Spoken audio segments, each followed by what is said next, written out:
Thanks for tuning in to the Joined Up Writing Podcast, a weekly show featuring interviews with fantastic authors sharing their personal stories on how and why they write. There's hints and tips for aspiring writers and great book reviews from top bloggers. Follow us on Twitter at JU Podcast. Right, cue the cheesy theme tune. Put down your pen and stop your typing. Grab yourself a drink, cause it's Joined Up Writing.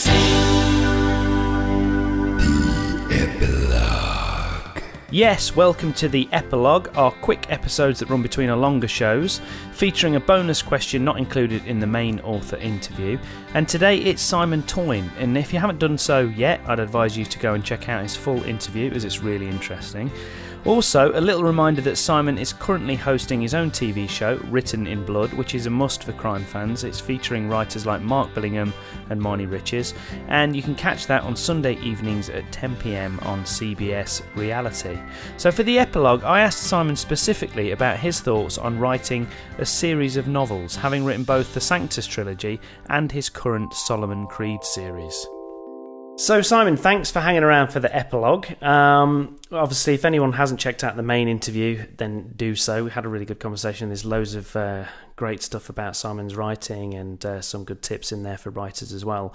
But I just wanted, before you go, I just wanted to ask you a little bit about, specifically about writing a series, of which so far you've written two. I know we touched in the main interview that you've just embarking on your first kind of standalone novel as well. But in terms of series, I mean, how do you approach that, or do you look at it as each one is a one-off novel? Do you approach your plotting and things any differently?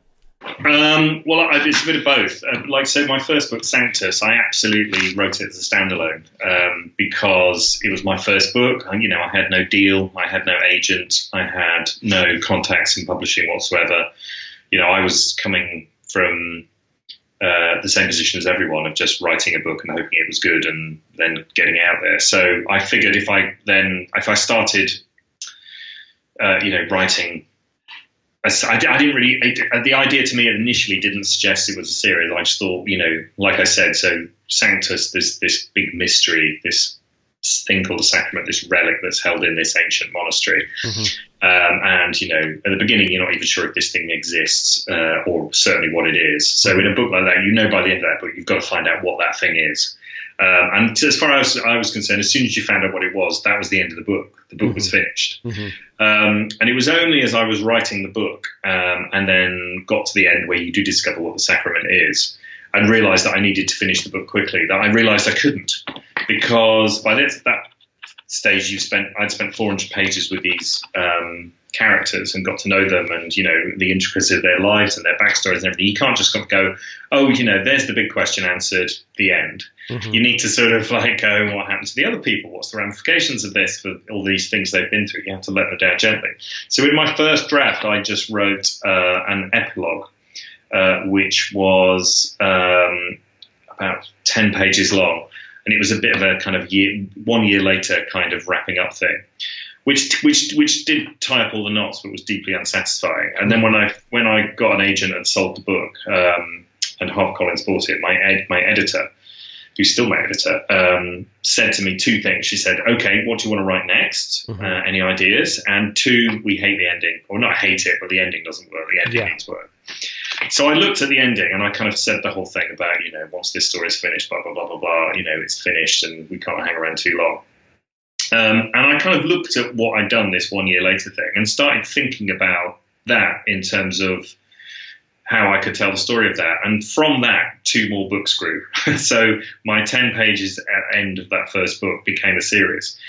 So my advice initially would be, maybe write the best book you can, particularly if you're a first-time writer, and worry about whether it has serious potential afterwards. Because, if the first book doesn't work, it's not going to be a series anyway. So you just write the best book you can. And if that feels like a self-contained thing, which mine did, it doesn't necessarily mean it is. You may end up looking at it. And the thing is, with that first book and every book I've written, I always feel when I finished it that that's it. It's all on the page. I've written the best book I can. Yeah. I'm exhausted.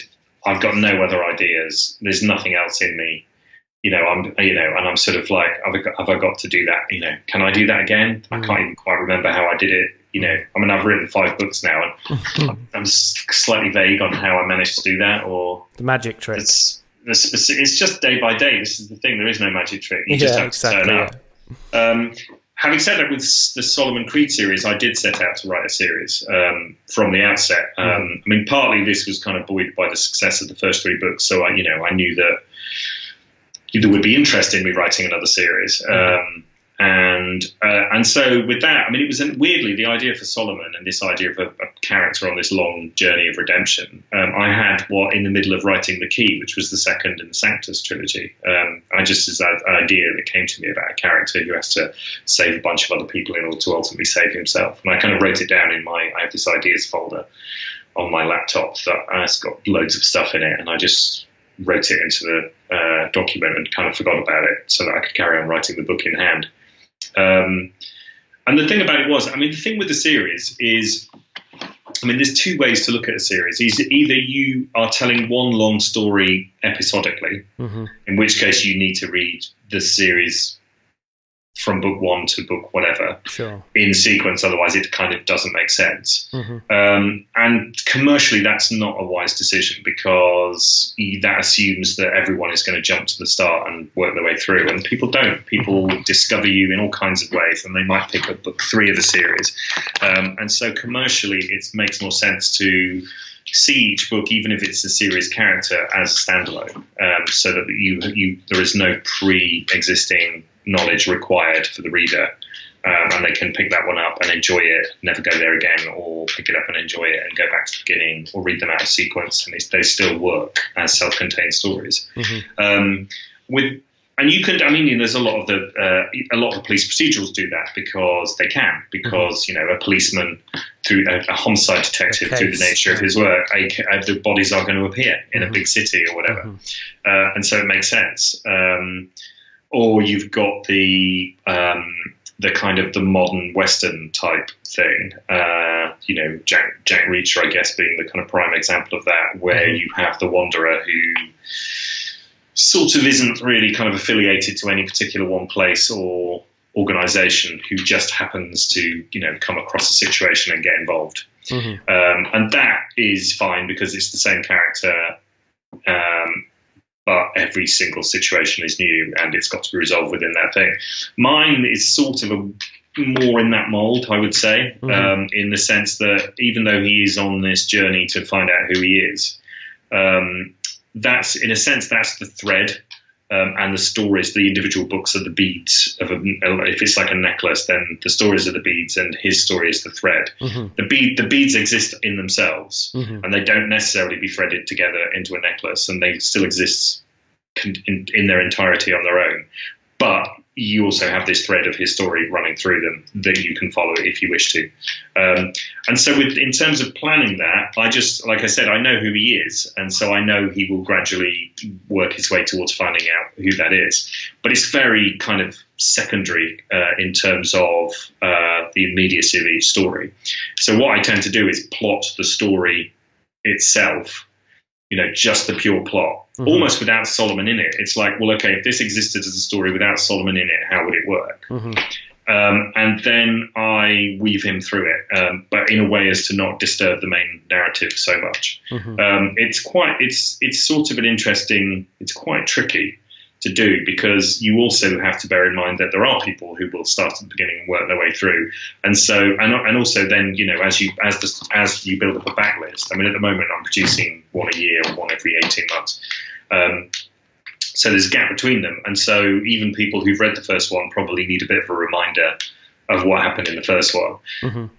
But then as they exist on the shelf as a backlist, you're going to get people, and like they do now with my trilogy, is they will find the first book and they will read all 3 in a week, And so if there's too much recap or harking back to previous books, bringing readers up to speed, it's boring, because they go, I just read that. I don't need that information. So it's always a very fine line. It's really, and really it's kind of something that you can only really figure out through rewrites, I think. I tend to put too much in to begin with, recapping things, saying what's happened and reminding and talking about stuff that's gone before, and then just take most of it out, actually, because you don't need that much. It's a bit like backstory in general. I mean, I think I spoke to a previous guest about backstory recently. It's the same sort of thing. Is you actually don't need you usually write tons of backstory, even if it's in your notebook or on your laptop somewhere separate to the story. And the amount that actually needs to go into your story by the time you've edited it is usually very little, isn't it?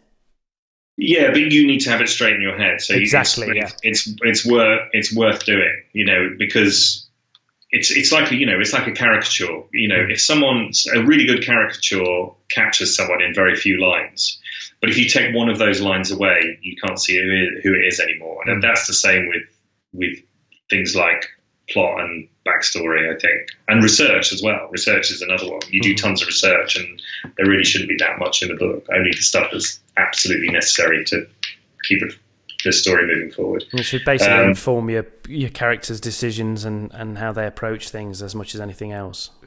Well, yeah. So backstory, I think, is the same as research or description as well. Description of place is another one, I think. It's like it's amazing how little of it you need. You kind of need to do the work so that you've got it in your head to begin with. The same with describing a place, research that you need for something, and backstory of all the characters. But actually, the stuff that you need in the finished product is remarkably small. And I think with series, you have that extra thing that you have to do of also having a sort of backstory of books that have gone before that a reader either may have read ages ago and forgotten about or hasn't read at all. Sort of you have to have it in to sort of suggest stuff. I always see them as kind of bonuses for the regular reader. It doesn't matter if you don't get them. It's not essential to the story, but if you have read previous books, it's like a nice little nod of going, oh, here's like an in joke or a kind of piece of insider knowledge that you understand. But it's like a reward for. It's like a kind of frequent flyer reward. Those kind of bits. I'm a loyal reader. I understand the little in joke. Exactly. Yeah. But it's sort of, again, but if it gets in the way of the story, then it shouldn't be there anyway, either way. It's a weird one, though, talking about series, sort of like a few years ago, received wisdom was commercially writing a series was a good idea because you could build an audience. And, the things that sell really well are series because, you're building an audience and people come back to it and, everything. Binge. Yeah, exactly. But it seems to me now that the things, if you're a new writer, I think series are not the things to do at the moment because these series do sell, but the series that are selling are established authors. And by established, I mean 20 plus year careers. I know lots of people have written series that have not taken off or have taken off, one book did well and then the rest. And it's like, 10, 15, 20 years ago, you could build a series. You would be given 5 or 6 books to, build that fan base. You're just not now. You've got to come out roaring out the stocks with one book in order to, or two at the most. And if it's not working, then you are not given a chance to build it. Unless if you're going the self-published model and you can write 5 or 6 of them and have them ready to go and sort of bring them out and do that thing of like establishing a readership very quickly by producing the maybe doing the first one free and the second one comes out 3 months later and the third one comes out 3 months, so that you are kind of saturating your market and keeping yourself very present. But that takes a huge kind of investment of time and everything else. Yeah, and it's a massive risk.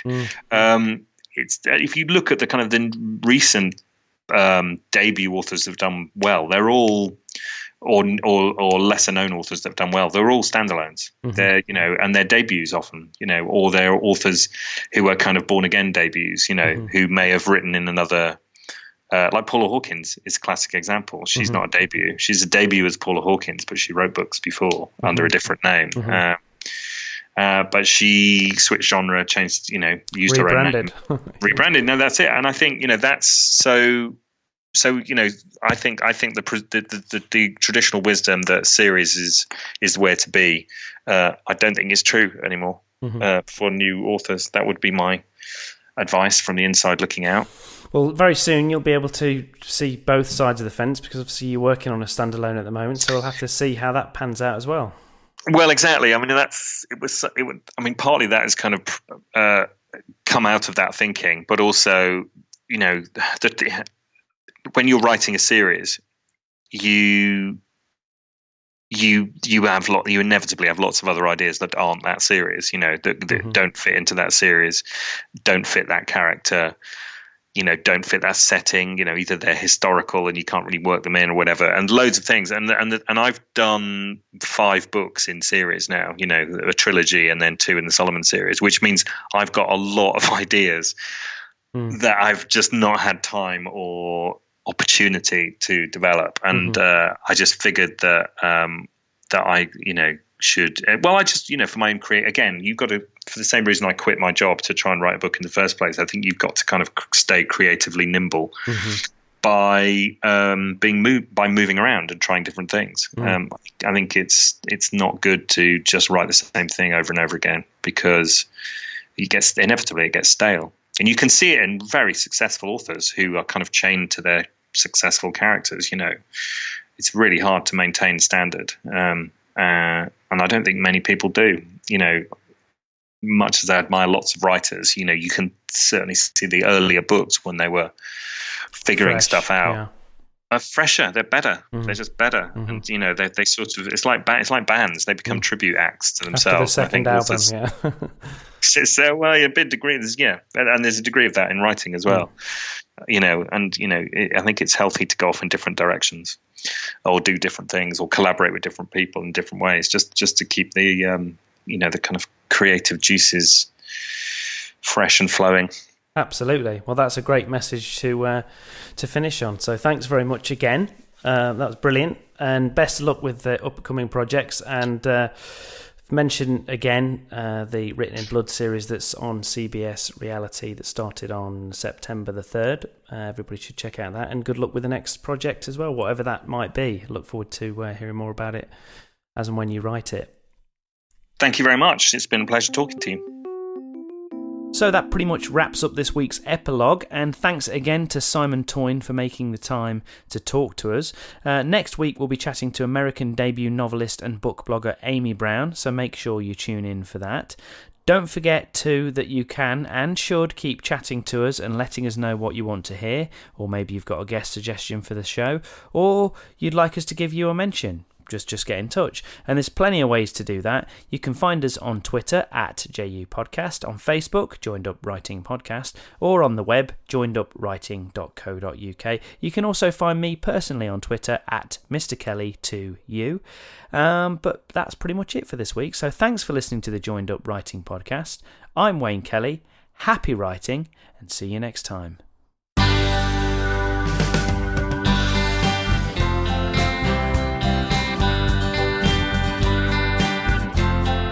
Joined up writing.